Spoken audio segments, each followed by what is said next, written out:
الشيطان يعدكم الفقر ويأمركم بالفحشاء والله يعدكم مغفرة منه وفضلا والله واسع عليم يؤتي الحكمة من يشاء ومن يؤت الحكمة فقد أوتي خيرا كثيرا وما يذكر إلا أولو الألباب وما أنفقتم من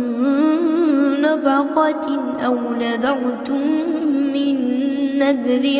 فإن الله يعلمه وما للظالمين من أنصار